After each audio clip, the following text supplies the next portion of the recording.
Good morning. Welcome to Coffee with Genesis. Except I'm not holding any coffee right now because I'm sweating because it's hot no matter what time it is in Louisiana right now. So, we left off with where Joseph interpreted the dreams of the baker and the cupbearer. Except the cupbearer got released, the baker got hanged, and the cupbearer forgot to tell Pharaoh about Joseph like he had promised. He was just so happy to be back, he just kept his mouth shut and did his job. So, at the end of 2 full years that the cupbearer got released, Pharaoh dreamed and that he was standing by a river. He dreamed he was standing by a river, and out of the river came 7 big fat and sassy cows. Beautiful. Make some good steaks and sausage. Ribeyes. Fat cows. And they got out of the river and fed in the meadow. They were out there grazing, getting fatter. And then 7 other cows came out after them, out the river. They were some scraggly, sad, pitiful, bony cows. They stood by the other cows on the bank of the river, and those pitiful, scrawny cows ate up the beautiful, fat, juicy, delicious steak cows. Then Pharaoh woke up and was like, what the heck was that? What kind of dream is this? It's like, oh well, going back to sleep. So he went back to sleep, started dreaming again. 7 heads of grain come up on one stalk. Fat and good. Beautiful, beautiful grain. And then 7 heads of grain, blasted by the wind, pitiful, dried up looking grain, sprung up on the stalk after them. And the 7 scrawny, pitiful, blasted, scrawny, dried up brains devoured the 7 beautiful, gorgeous, big grain. Then Pharaoh woke up and was like, this is another weird dream. So later on, when he got up for that morning, he was very troubled. His spirit was troubled. He's like, these were some weird dreams. These just did not leave a good taste in my mouth. Man, this just feels weird. I don't like this. So he sent and called for all the magicians of Egypt and all his wise men. Pharaoh told him his dream, but no one could figure out or interpret the dream.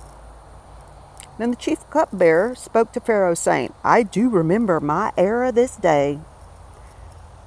Whoo, I just remembered that time I was bad and you put me in the dungeon. Pharaoh was very angry with his servants, with all us servants, and you put me in custody in the captain of the guard's house, me and the chief baker. And we dreamed a dream in one night. Both of us. We dreamed according to our fates. And there was this young guy, a Hebrew servant of the captain of the guard. And we told him, and he interpreted our dream for us. To each one of us, it's what happened, what he interpreted. He restored me to my office. You, Pharaoh, restored me to my office, and you hanged the baker. So here I am telling you. So Pharaoh sent and called for Joseph, and they brought him quickly out of the dungeon. And they had him shaved, clothes changed, and brought him to Pharaoh. So Pharaoh said to Joseph, I have dreamed a dream that nobody can interpret. And I have heard say of you that you can understand a dream and interpret it. So Joseph answered him and said, it is not I. God will give Pharaoh an answer of peace. So Pharaoh told Joseph, in my dream, behold, I stood upon the bank of the river, and behold, 7 cows, fat, well-favored, beautiful cows, came up out the river, and they fed in the meadow. Then, behold, 7 other cows came up after them. Poor, pitiful, scrawny, ill-favored cows. Lean-fleshed, skinny, pitiful, scrawny ones, such as I never saw in all the land of Egypt. We don't have pitiful, nasty cows like this here. And when They came out. What'd they do? They ate up the first 7 fat, beautiful, gorgeous steak sausage cows. And when they ate them up, didn't faze them. They were still skinny, scrawny, and pitiful. They couldn't tell they even ate anything, much less the other fat, sassy cows. So I woke up. Then I went back to sleep. And in my next dream, behold, 7 heads of grain came up on one stalk, full and good, beautiful. And then behold, 7 heads of grain, withered, pitiful, dried up looking, thin, blasted by the east wind, sprang up after them. Sprang up after them, pitiful things.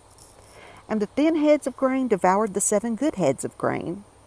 I told this to the magicians, but there was no one who could tell me what any of it means. This is just seriously troubling me. So Joseph said to Pharaoh, the dream of Pharaoh's is one and the same. God has shown Pharaoh what he's about to do. The 7 good cows are 7 years, and the 7 good heads of grain are 7 years. The dream is one. The 7 thin, pitiful cows that came up after are 7 years. The 7 empty heads of grain, dried up and blasted by the east wind, will be 7 years of famine. This is the thing that I've spoken to Pharaoh. What God showed to Pharaoh is what he's about to do. Behold, there are 7 years of great plenty coming throughout all the land of Egypt. And after them will come 7 years of famine. And all the plenty will be forgotten in the land of Egypt, and the famine will consume the land. And the plenty will not be known in the land by reason of that famine following, for it will be very severe. It's going to be bad. And because of that, the dream was doubled to Pharaoh twice. It is because the thing is established by God, and God will shortly bring it to pass. Now, therefore, let Pharaoh seek a man, discreet and wise, and set him over the land of the Egypt. Let Pharaoh do this, and let him appoint officers over the land, and take up the 5th part of the land of Egypt in the 7 plentiful years. And let them gather all the food that comes in those good years, and lay up grain under the hand of Pharaoh, and let him keep food in the cities. In other words, prep. Prep while you got it, while it's surplus, while it's plenty. And that food will be stored for the land against the 7 years of famine, which will be in the land of Egypt, so the land will not perish during the famine.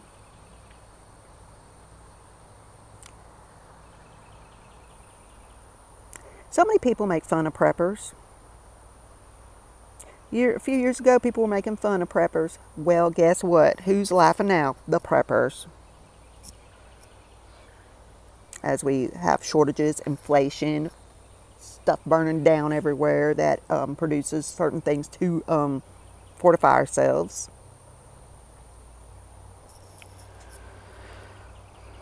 And that was good in the eyes of Pharaoh and in the eyes of all the servants. So Pharaoh said to those very servants, where can we find such a one as this, and a man in whom the Spirit of God is?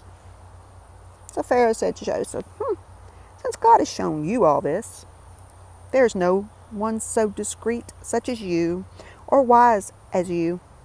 You will be over my house, and according to your word, will all my people be ruled. You, the boss, take control. Only in the throne will I be greater than you. So Pharaoh's like, man, this is too grievous a problem. This is too big for me to handle. But you're the one who told me about it. You're so wise, and you have the Spirit of God. You handle it. You know what to do already. I will sit back and watch. The only thing different is that I'm Pharaoh and you're not. In other words, you get to do all the work. So Pharaoh became the very first before Noah. Okay, Noah was the very first prepper. Just saying. It can't get any bigger than an ark of prep. But Joseph, the second one. Joseph began the prepping for Egypt. But God had it also him prepping for his family back in the land of Canaan, which we will see shortly. Them coming for food during the famine. Y'all have a great day, and hopefully y'all aren't quite as warm as I am. It's hot out here.